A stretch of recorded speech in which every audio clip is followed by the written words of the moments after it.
Candy Jam, saya Alam Anwar, penulis novel ketiga siri Candy.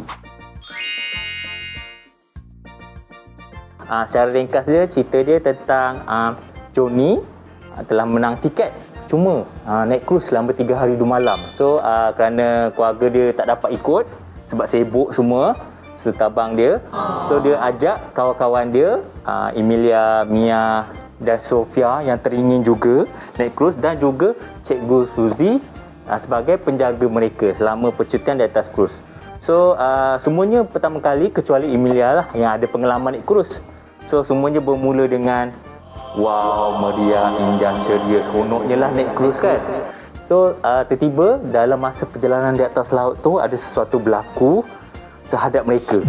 So daripada suka-suka ada berlaku satu yang cemas. Adakah mereka berjaya atasi perkara-perkara yang mendebarkan itu? Kalau ingin tahu, dapatkanlah buku ini.